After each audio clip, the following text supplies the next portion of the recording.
안녕하세요. 한국은행 국제국 김지연 과장입니다. 최근 미국 달러가 눈에 띄게 약세를 보이고 있습니다. 올해 초까지 오름세를 보였던 DXY 지수는 5월 9일 기준 100.3으로 1월 대비 약 9% 하락했는데요. 이렇게 달러가 주춤할 때마다 미국의 달러 패권에 대한 의문이 제기되곤 합니다. 하지만 달러의 패권을 판단할 때 단순한 환율 지수만으로는 부족할 수 있는데요. 무위험 금리 평형 편차, CIPD라고 불리는 이 지표처럼 달러의 국제적 위상을 간접적으로 보여주는 다양한 지표들을 함께 살펴볼 필요가 있습니다.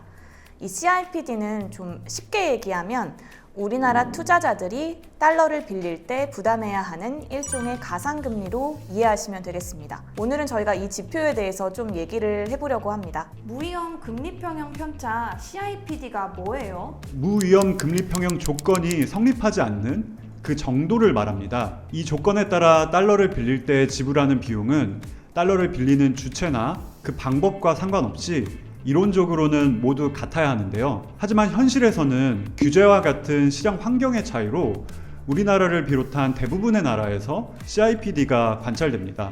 좀 더 쉽게 이걸 풀어서 말씀드려 볼게요. 글로벌 은행들은 은행 간 시장에서 달러를 직접 빌리거나 혹은 본인들이 가지고 있는 미 국채와 같은 달러 자산을 잠깐 담보로 맡기고 달러를 직접 빌릴 수 있는데요. 국내 시장 참가자들은 이렇게 글로벌 은행처럼 직접 달러를 조달하기가 어렵습니다. 그래서 국내 시장 참가자들이 달러를 조달하는 가장 단순한 방식은 원화를 팔고 달러를 사는 것, 즉 환전을 통해서 현물화 시장에서 달러를 조달하는 것입니다. 하지만 이 방법은 환율 변동에 따른 위험이 있어서 자금 운용을 하는데 불확실성이 존재합니다. 그래서 현물화 시장에서 달러를 직접 매입하는 방식 말고 내가 가지고 있는 원화를 글로벌 은행에 잠시 맡기고 달러를 빌려 쓰는 방식, 즉 수합 거래를 통해서 달러를 조달할 수 있습니다. 쉽게 말해서 이건 내가 가지고 있는 원화를 잠깐 주고 달러를 받아온 다음에 이 달러를 운용하고 약정 기간이 지난 다음에 이 달러를 다시 돌려주고 원화를 되돌려 받는 구조입니다. 이 과정에서 현물 시장에서의 달러를 조달하기 위해서 글로벌 은행들이 지불해야 하는 금리와 국내 시장 참가자들이 스왑과 같은 파생 상품을 통해서 달러를 조달하기 위해서 지불해야 하는 금리 간에는 일정 정도의 차이가 발생하는데 이 차이를 CIPD라고 합니다. 이해했습니다. 그러면은 CIPD는 어떻게 결정되나요? CIPD는 달러 자금의 수요와 공급이 상호작용으로 결정된 균형 가격이라고 볼 수 있습니다. 그런데 이때 똑같이 가격이 변동했다고 하더라도 그 변동의 원인이 무엇이냐에 따라 우리나라 금융시장이나 외환시장에 미치는 영향, 그리고 거기서 얻을 수 있는 정책적 시사점이 달라질 수밖에 없습니다. 제가 조금 쉬운 예를 한번 들어볼게요. 사과 가격이 갑자기 올랐습니다.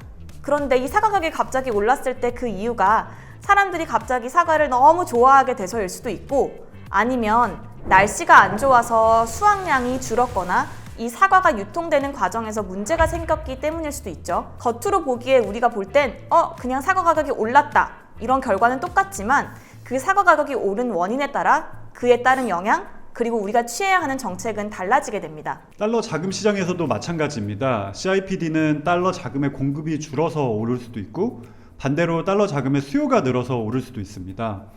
따라서 달러 자금 시장의 가격 변수인 CIPD가 확대될 때 그것이 국내 수요 요인 때문인지 아니면 글로벌 유동성 상황에 따른 공급 요인 때문인지 그 원인을 구분하는 것이 중요하다고 할 수 있습니다. 원인에 따라 금융 외환시장에 미치는 파급 양상과 영향이 달라질 수 있기 때문입니다.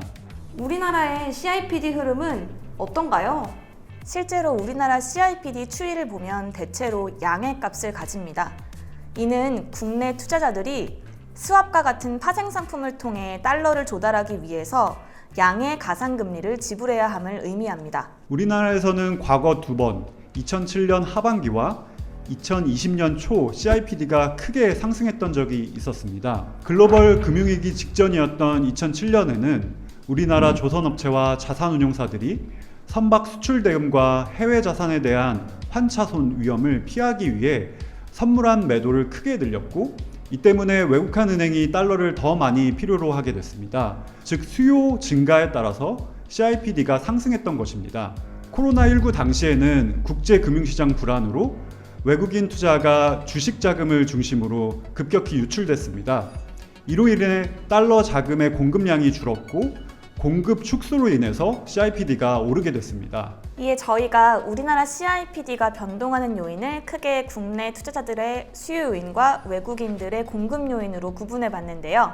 저희가 지난 10년간의 데이터를 분석해 보니 약 61%의 기간 동안에는 외국인의 공급 요인으로 나머지 39%의 기간 동안에는 거주자의 수요 요인에 의해 주로 CIPD가 변동한 것으로 나타났습니다. 이 결과를 보면 CIPD가 어느 한쪽의 영향만 받는 것이 아니라 수요와 공급이 함께 움직이면서 두 요인이 복합적으로 작용한 결과라는 것을 알 수 있습니다. 그럼 CIPD가 변동하면 환율과 채권 시장에도 영향을 줄 수 있는 건가요? 네, 그렇습니다.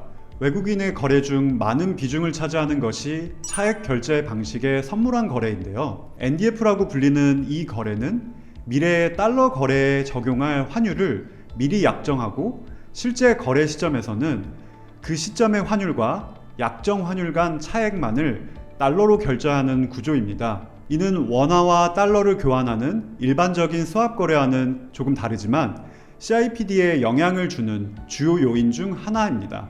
외국인이 선물환을 매입하면 그 거래 상대방인 외국한 은행은 미래에 달러를 넘겨줘야 되는 의무를 지게 되죠. 그런데 그 사이에 환율이 오르면 은행은 더 비싼 값의 달러를 사야 하기 때문에 손해를 보게 됩니다. 이 환 리스크를 해지하기 위해서 은행은 현물 달러를 오늘 미리 사둡니다. 이 때문에 환율은 오르게 되죠. 은행은 그렇게 미리 사둔 달러를 달러 자금 시장에 내놓게 되고 그 결과 달러 자금 공급이 늘어 CIPD는 낮아집니다. 실제 저희 분석에서 외국인의 NDF 거래에 따라 CIPD가 하락할 때 원달러 환율은 상승하는 것을 확인했습니다. 그리고 CIPD는 외국인에게는 달러 자금을 공급하는 대가, 국내 투자자들에게는 이 달러 자금을 조달하는 데 드는 비용이라고 말씀드렸었는데요. 즉 CIPD가 상승하면 외국인 입장에서는 같은 1달러를 공급하는 것에 대한 편익이 높아지기 때문에 한국 원화 채권에 투자할 유인은 커지게 됩니다. 그러나 반대로 국내 투자자에게는 내가 달러를